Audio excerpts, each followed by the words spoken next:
我在想说，我们要不要拿10万块钱的一个资金配置出来买这个加密货币？我不知道你 A 股里面有多少钱呢？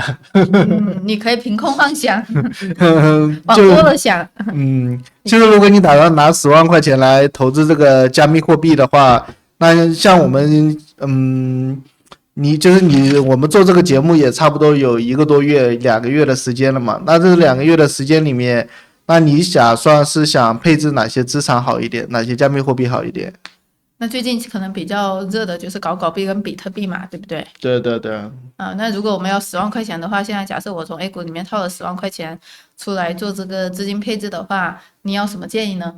我的建议的话呢，你就要买狗币嘛，因为你买比特币的话，它可能带来的收益并不是你想象当中的那么丰厚嘛。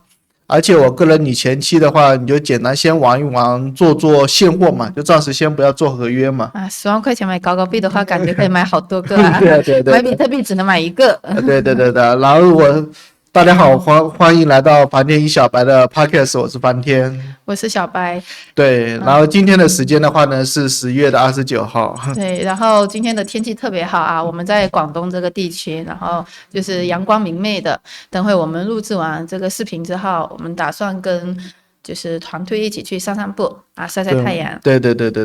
然后小白同学，那今天有哪些新闻数据值得跟我们一起去分享的？因为现在是11月底了嘛，然后截止到这个昨天28号，美国有12只比特币现货 ETF 流入了62亿美元啊，创出了这个当月，也就是说11月的这个流入量的历史新高。那么上一次的历史流入量是几月份呢？然后是什么样的一个价格区间呢？我记得上1月份的话呢，应该是在2月份，那个时候的话呢是流入了60亿美元。像现在也马上临近11月底了嘛，因为今天29号嘛，对不对？今天29号的话呢，就是它现在就已经流入了62亿美元了。然后的话呢，就是随着整个，其实最主要的原因就是特朗普总统，现在获得连任了嘛，而美国包括全世界很多的一些企业，包括退休的基金也开始布局整个比特币的资产了。那还有一个就是在过去24小时全网的这个爆仓是2.03亿美元。对，我刚才也看了这个数据，然后多单的话它是爆仓了1.3亿美元，然后空单爆仓的话呢是7000多万美元，其中的话呢就比特币就爆仓了3500多万美元，然后的话以太坊它也是爆仓了3600多万美元这样的。那这个数据还是比较可观的啊。它也不是说可观嘛，只能说是有很多人在背后默默的流眼泪了，因为它毕竟是属于一个爆仓的嘛，对不对？所以来讲的话，你想一下，你那10万块钱到时候在这个加密货币里面，如果你也爆仓的话，我估计你也会默默的流眼泪的。那这个标准是什么呢？这个标准的话，就是你这10万块钱全部赔完了。是什么？但是比特币我看它今天的行情其实是往上涨的一个行情啊。它不是说今天往上涨，其实现在整个比特币的行情上涨，我们先看一下整个比特币的一个行情。现在整个比特币的行情的话呢，它现在是属于一个高位震荡的一个格局，知道吧？对，它已经到96000多了，其实相比前2天92000多，其实也涨了好大的一个幅度。我记得前2天我跟大家在频道里面说的话呢，就是比特币可能会在它的建仓合适的价位是在9万到8万5之间，对不对？然后现在价格的话呢是去到了9万6，那么在这个区间里面的话，我个人建议的话就暂时先不要进去，如果你是空仓的话，因为现在这个价格的话，它并不是一个特别好的买点。那我们现在如果说这个价格不适合买进去，也就是说按照我刚才讲的，如果说拿10万块钱来作为这个资金配置的话，倒不建议放在比特币。对，就所以来讲的话，如果你比特币前期已经持有多单的话，那我个人建议你就继续持有就可以了。因为现在比特币其实它高位震荡，最终的目的也是为了局部动能，最终突破10万美元的。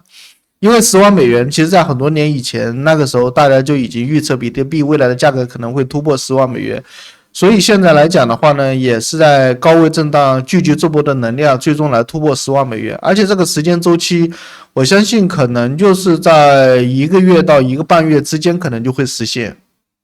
那好，谢谢房天对这个比特币的一个行情的分享。对，但是我不太建议大家去做空比特币，因为毕竟来讲，现在整个币圈也走出了一个它的交易活跃度越来越高，然后的话呢，多单也越来越明显。如果你这个时候在执意沽空这个比特币的话呢，可能会存在很大的风险。这样。然后大家可以多关注我们视频下方的这个链接，可以进我们的一个电报群组，我们也会及时的把一些最新的消息，然后分享到我们的群里面啊。对，大家可以通过视频的说明栏上面有我们的电报群组，每天的话我们会观察币圈的一些情况，包括一些特殊的行情，以及包括交易的机会，到时候的话呢，都会在我们的电报群里面第一时间跟大家发布的。同时的话呢，如果你有什么奇思妙想，或者说有一些持有的一些币种需要我们这边给出一些相关的建议，也可以通过我们的电报群或者我们的 YouTube 下方视频跟我们取得联系的。然后我们这边的话呢，都会跟大家给予及时的回复的。还有房天，就是这个以太坊今天的行情怎么样？以太坊的话呢，它是这样的，以太坊现在整个以太坊的现货的话，它是最近这个以太坊价格涨得还可以，最主要的原因就是以太坊现货价格，以太坊的现货 ETF 正在不断的增持，它的增持力度甚至已经超过了比特币。那也就是说，如果说我刚才还是回到我们一开始的问题，我想从 A 股里面掏出来10万块钱，那买以太坊合适吗？不太合适。还是不合适？那你对这件事情的看法？对，就是因为现在整个以太坊的现货 ETF 的话呢，在不断的增持，但是来讲的话呢，它在以太坊的期货空头持仓却创出了历史的新高，所以我个人认为，现在整个以太坊它是属于一个多空博弈的阶段，现在整体的趋势其实并不是特别明朗的。所以，如果你要投资以太坊的话，个人建议你还不如投资狗狗币。狗狗币就好像我记得从我香港回来，然后开始我们一起在录制这个视频，开始这几天一直讲的是狗狗币，可以着重的去关注它。没错的，现在整个狗狗币的话呢，也是属于一个高位震荡的一个格局。它在10月23号的话呢，创出了0.49的一个高位。然后的话呢，目前整个狗狗币的震荡区间大概也就是在0.33到0.48左右的一个区间进行高位震荡。现在的价格的话呢，是直接去到了0.4，就大概在0.4的一个区间进行波动。所以狗狗币的话呢，我个人建议的话，你只要是在0.4往下这边，你都可以分批进行建仓，比如说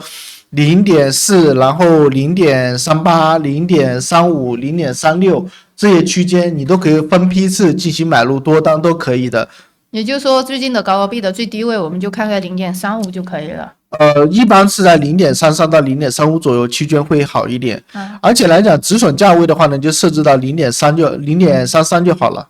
那它有没有一个最高价位的一个预判？我们最高价位的预判的话，就直接去到看它会不会突破0.48。如果它能够突破0.48的话，那它很有可能会直接上涨突破0.5的。那我们接下来再讲一下佩佩币，因为我们在群里面最近这几天群里的这个群友其实都有跟我们讲到这个佩佩币的一个行情。现在整个佩佩币它是属于一个高位震荡下行的一个格局。那么佩佩币的多单的话，我个人建议暂时先离场观望，就是因为像现在整体波动的区间范围的话，它是一个震荡下行的一个格局，现在还并不是一个特别适合买进的一个价位，因为它很有可能会逐步创出一个更低的一个价格，知道吧？那还有其他的非主流货币呢？比如说我们可以关注一下Solana的一个价格。Solana的价格的话呢，它基本上跟我们前期预测的价位是一样的，只要它有下跌，其实都是可以买进去的。因为Solana的话，在春节之前，它基本上还是维持一个震荡上行的一个格局。它其实从9月初开始就不断的进行震荡下行，走出了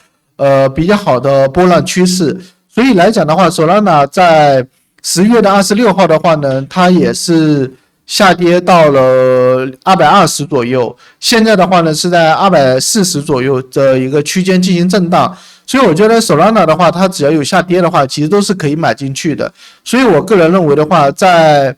比特币、狗狗币、以太坊和 Solana 之间在做选择的话，我个人建议你可以购买狗狗币和比特币，不是狗狗币和 Solana 可能会比较合适一点，而且持仓比例的话呢，可以两者之间持仓比例可以超过50%以上都是没关系的。也就是说，按照你这么分析的话，我刚刚讲的就是我从 A 股里面套的这个10万的这个金额的话，你是建议70%放在狗狗，30%放在 Solana。我的意思是你不一定要一下子全部满仓做进去嘛，你可以先买一部分，买个大概总持仓大概50%到70%就好了。行。OK， 还有另外要跟这个观众朋友说一下，就是最近我们的这个加密货币的一个热度呢稍微放缓，其实这也跟最近一些感恩节啊，包括即将来临的圣诞节，我觉得有一些关系。对，对，因为昨天是感恩节嘛，所以整个欧美方面的金融市场交易量都是比较清淡的。对，而且其实再过20多天，其实就是这个圣诞节，也是一个国外的一个重大节日，就是他们的春节嘛。对，所以我觉得就是朋友们要回归一下理性，就是说这个加密货币的一个市场放缓，它是属于一个很正常的状态。对。然后的话呢，关于这个行情未来当中存在的一些机会，包括一些突发行情，我们这边都会在我们的电报群里面第一时间跟大家去交流的。因为我们电报群是没有广告的，而且也是免费的，也不做任何的推广和推荐。所以的话呢，大家也欢迎进入到我们的电报群里面，跟我们直接1对1互动进行交流。好，那今天的节目就到此结束。那我们就暂时先这样，然后我们下一期节目再见。好，下期再见，谢谢大家，拜拜。拜拜。